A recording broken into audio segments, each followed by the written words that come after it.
Action. और इन सब से बढ़ के मैं तो कहता हूं मनोज तिवारी जी को, ये सांसद हैं, मैं भी सांसद हूं, चलिए कल धरना देते हैं हम लोग। जिस बांग्लादेश में हिंदुओं के ऊपर अत्याचार हो रहा है, उस बांग्लादेश को प्रधानमंत्री नरेंद्र मोदी के मित्र अडानी झारखंड की बिजली चुरा के बांग्लादेश को सप्लाई कर रहे हैं। क्या मायला? हजारों करोड़ रुपए की कमाई आपके दोस्त बांग्लादेश से कर रहे हैं, उन्हीं के पैसे से आप अपनी पार्टी चलाते हैं और आप बांग्लादेशी घुसपैठियों की बात करते हैं। 50 साल जब पूरा हुआ था बांग्लादेश की आजादी का, केजरीवाल जी को बुलाया था शेख हसीना ने? किसको बुलाया था? भारत के आदरणीय नरेंद्र मोदी भारत के प्रधानमंत्री को बुलाया था। और प्रधानमंत्री जी ने 50 साल की आजादी पे जाके बांग्लादेश के अंदर कहा, मैं तो बांग्लादेश की आजादी का योद्धा हूं। सर, मैं अपने लिए चाय बनाने जा रही हूँ, आप लोगे? You know it, मैं तो सिर्फ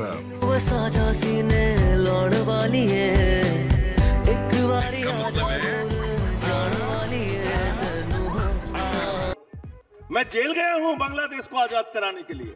ये प्रधानमंत्री का बयान है। आप बात करते हैं बांग्लादेशी घुसपैठियों को। आपने 10 साल में 10 नाम आप बताइए, पूरा देश आपको सुन रहा है, बांग्लादेशी घुसपैठियों को आपने डिपोर्ट किया हो। देखिए, इसके अलावा बहुत सारे प्रश्न झारखंड में भी नहीं चला था। घुसपैठियों की बात आपने वहां पर भी की थी, वहां पर भी नहीं चला था। और सीधी सी बात आ जाती है, चाहे भीतर आना हो या भीतर आकर बसना हो, ये जिम्मा केंद्र की जिम्मेदारी होती है। यस, और देखिए इनके और सवालों का जवाब ही मैंने नहीं दिया है, तो बहुत सारे सवाल इन्होंने पूछे। वो ऑटो वाला, वो रिक्शे वाला, वो झुग्गे वाला, वो बांग्लादेशी घुसपैठिया है? वो गरीब आदमी जो अपने बच्चों को बड़ी मुश्किल से पढ़ा रहा है, श्रम कर रहा है, मेहनत कर रहा है, यूपी से बिहार से जो लोग आके दिल्ली में श्रम कर रहे हैं, वो बांग्लादेशी घुसपैठिया हो गए क्योंकि वो आम आदमी पार्टी को वोट करते हैं। मैं अपनी बात पूरी कर लूं, मैं अपनी बात पूरी कर रॉन्ग जानकारी मैं अपनी बात अरविंद केजरीवाल जी आप अपनी बात रख दीजिएगा कि आखिर क्यों आरके पुरम के 3800 लोगों के वोट कटवाए गए। वहां के वोटर्स को अपने वोटर आईडी कार्ड के साथ, आधार कार्ड के साथ मैंने मीडिया के सामने रखा और वो सारे के सारे हिंदू थे। आप कह रहे हैं वो बांग्लादेश से आए हुए हैं? ठीक है, यूपी के, बिहार के, दिल्ली के, हरियाणा के रहने वाले लोग। मैं यहीं से चलना चाहता हूं। मैं यहीं से चलना चाहता हूं जहां ये चले। अगर ये आरोप सत्य कर दे तो मैं राजनीति से इस्तीफा दे दूंगा। ये टोटल आम आदमी पार्टी का एक झूठा नैरेटिव है जो बिल्कुल नहीं हो रहा है, बल्कि ये लोग कटवाते हैं। हमारे डिलीशन के लिए नाम दिए गए? क्या डिलीशन के लिए नाम दिए गए? ओनली इलीगल घुसपैठिए की जहां बात हो रही है, क्या उसमें हिंदू थे या रोहिंग्या थे? केवल रोहिंग्या और बांग्लादेशी लोगों को जिन नामों का ये जिक्र कर रहे हैं, वो नाम कौन? ये तो देखो, संजय कैमरे पे देखा है, संजय जी दिखाइए। अरविंद केजरीवाल जी के मैं तो कह रहा हूँ वो फुटेज दिखाइए। वो राजनीति से इस्तीफा देने की बात कर रहे हैं। हम आपको बोल, मैं भी राजनीति से इस्तीफा दे दूंगा। हाँ, आप चलिए। मैं कह रहा हूँ खुलेआम, मैं तुरंत इस्तीफा दे दूंगा अगर आप गलत साबित हुए। एकदम गलत साबित हुआ तो। और 3800 लोगों के वोट डिलीट कराने के लिए इन्होंने एप्लीकेशन दिया जिसमें हिंदू हैं। मेरे पास कोई फाज नहीं है, मुझे माफ कर दे आप लोग सारे, मुझे छुट्टी दे दे। अगर हिंदू है तो उनका नहीं कटना चाहिए। जो देश 50 साल से रह रहे हैं, सुनिए, 50 साल से रह रहे हैं सर। इसलिए मेरा ये कहना है कि आप लोग बांग्लादेशी घुसपैठियों को यहाँ बसाते हैं, बांग्लादेश को हिंदुस्तान की बिजली देते हैं, झारखंड की बिजली चुरा के अडानी बांग्लादेश को बिजली देगा। और आप बांग्लादेश के मुद्दा, आपके प्रधानमंत्री जी तो स्वतंत्रता संग्राम सेनानी है बांग्लादेश के। उन्होंने कहा बनाइए, आप ये नैरेटिव बनाइए, बनाने की कोशिश करिए, कोई बात नहीं। भारतीय जनता पार्टी एक भी हिंदुस्तानी का वोट नहीं कटने देगी, ये हमारा शपथ है। हम कैसे कटने दे सकते हैं सर? आप संजय जी, इसी सोनिया बिहार में, इसी जो एमपी के चुनाव में जब मैं गया हूं, 400 लोग ऐसे थे जो लाइन में खड़े थे और उनके वोट काट दिए गए थे। और जब जो आम आदमी पार्टी की साजिश थी, पीछे 7.5 लाख वोट इन लोगों ने उनके कटवाए जो भाजपा के ही सपोर्टर माने जाते हैं। उसका हम केस भी कर रहे हैं, केस भी किए हैं, केस चल रहा है। अगर कोई देश का वासी है, आप कह रहे 50 साल, सर अगर ऐसा एक भी वोट कटता है तो उसके लिए हम आप दोनों को खड़ा होना चाहिए। और मैं बता रहा हूं, ऐसे किसी वोट को अगर भारतीय जनता पार्टी काटने के लिए कही होगी तो मनोज तिवारी राजनीति से इस्तीफा दे देगा। मैं दिल्ली को इतना अच्छी तरह जानता हूं, आप नहीं दे पाएंगे। आपको मैं सिद्ध करूंगा संजय भाई, पूरे देश के सामने मैं कह रहा हूँ। हाँ ठीक है, आप एक कार्यक्रम एजेंडा आज तक का रखिए, मैं लेके आता हूँ। चुनौती आप दोनों ने एक दूसरे को एजेंडा आज तक के मंच पर दे दी और हम देखेंगे कि कौन किसको एप्लीकेशन दिया है, तैयार होना पड़े इसके लिए। लेकिन संजय जी, अब हम आप कार्यक्रम को समय अंत करना फिक्स चाहते करिए, हैं हम चलते हैं। और इसलिए इसके मैं बाद आपसे फौरन आप लोग ये निर्णय करके आइए। ये लेकिन कहीं संजय नहीं जी, अब ये चलते बताइए, खाली ये लोग भाग जाते हैं मैदान छोड़ के। क्या बात करते हैं, इनकी पार्टी का नाम ही भारतीय झूठा पार्टी है, झूठ बोलने का काम दिन रात। ये देखिए, यहाँ पर 11,000 हिंदुओं का नाम कटवाने के लिए आपने एप्लीकेशन दे दी। अब कह रहे हैं बांग्लादेशी घुसपैठिया। अरे बांग्लादेशी घुसपैठियों को अर्बन डेवलपमेंट मिनिस्टर ने बसाया है बक्करवाला में। आप इलीगल बांग्लादेशी घुसपैठियों को हिंदू बनाने की बात कर रहे हैं, आप करिए। ये तो दूध का दूध पानी का पानी हो कैमरे जाएगा। के सामने आके बोल चुके हैं भैया, आपके अरविंद हमारे केजरीवाल कहने से चेहरा नहीं है होगा। आम आदमी पार्टी का, उन मुख्यमंत्री बुजुर्गों का का चेहरा अपमान कर अरविंद रहे हैं। केजरीवाल ही है। वो आकर सुनिए। भूल कर गए हैं कि अब आतिशी अभी बैठी हैं, श्वेता मुख्यमंत्री जी। हैं, लेकिन अरविंद केजरीवाल मुख्यमंत्री चेहरा होंगे। मुख्यमंत्री चेहरा होंगे, मुख्यमंत्री आपका बनेंगे। चेहरा। दिल्ली के लोग मुख्यमंत्री आपका बनाएंगे चेहरा। अरविंद भारतीय केजरीवाल। जनता पार्टी हर बार नो फेस करते करते चुनाव नजदीक आते आते एक चेहरा हो जाता है और उसके बाद हर्ष दिख जाता है। देखिए, अरविंद केजरीवाल के पास आज विश्वास है कि नहीं दिल्ली में? फेंको फेंको अपनी पूरी शक्ति के साथ फेंको, है ना? क्यों मुख्यमंत्री से हट गए?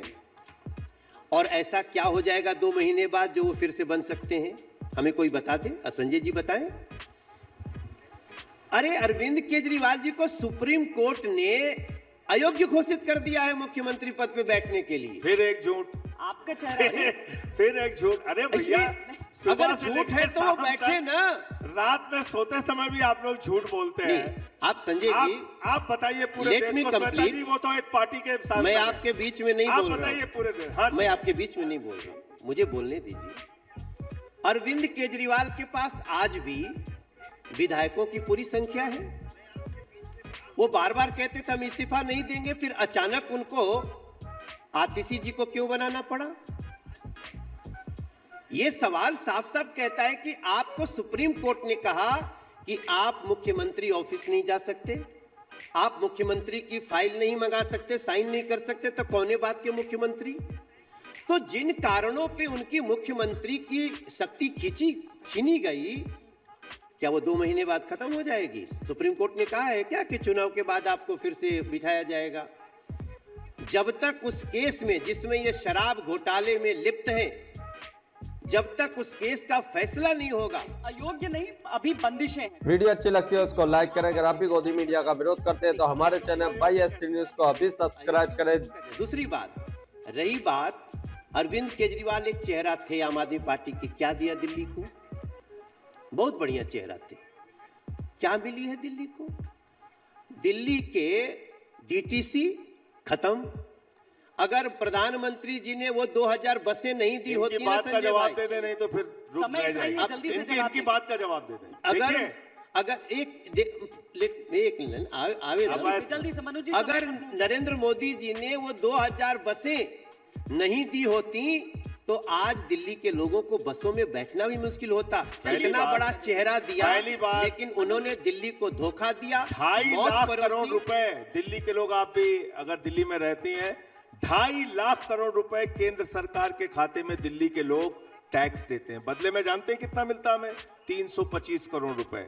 और इस तरह के झूठ, हास्यास्पद झूठ फैलाएंगे आप लोग तो लोग आपके ऊपर हंसेंगे। गंभीरता की बात कीजिए। सुप्रीम कोर्ट ने अरविंद केजरीवाल के मुख्यमंत्री बनने पे, किसी भी फाइल पे, जरूरी फाइल पे साइन करने पे कोई रोक नहीं लगाई है और वो दोबारा मुख्यमंत्री बनेंगे। इस पर अपने वोट 62 सीट पिछली बार आई थी, उससे ज्यादा सीटें लेकर मुख्यमंत्री बनेंगे। ये ऐसी बेबुनियाद बातें फैला के जाते जाते याद रखिएगा, दिल्ली का बजट जो 36,000 करोड़ होता था, आज 76,000 करोड़ है। याद रखिए, 2014 में दिल्ली का बजट 36,000 वो आपने बढ़ाया। हमारे टाइम में बढ़ा है। और किसने बढ़ाया?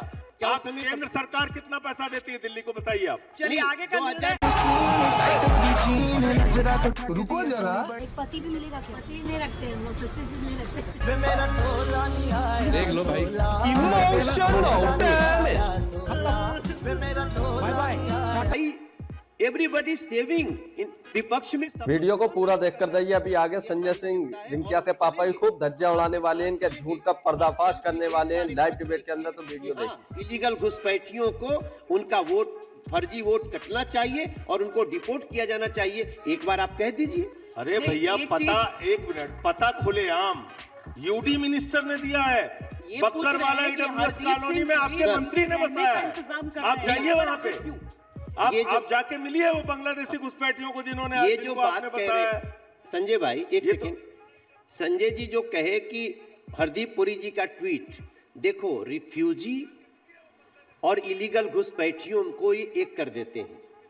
जो लोग शरणागत होते हैं उनको हम कहीं कुछ देर तक ठहराते हैं जब तक उनकी व्यवस्था वापस भेजने की ना हो, लेकिन इलीगल घुसपैठियों के लिए वोट बनाना ये सरासर अपराध है और देश के हर व्यक्ति का इसका विरोध करना अपनी सुविधा अनुसार चीजें उसमें से याद रखना सही राजनीति हो सकती है, लेकिन उसमें देखिए वो अगर उनके वहां रहने की बात करते हैं तो साथ में यूएनएचसीआर की बात करते हैं, वो उनके रिफ्यूजी कार्ड्स की बात कर रहे हैं, वोटर आईडी कार्ड की बात नहीं कर रहे। अब आपको और एक्सप्लेन कर दूं।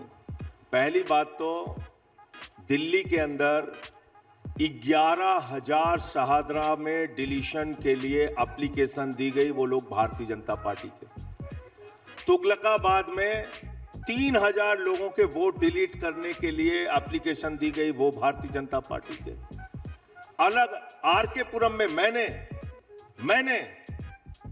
मीडिया के सामने किया, वो फुटेज दिखाई है मनोज तिवारी जी को।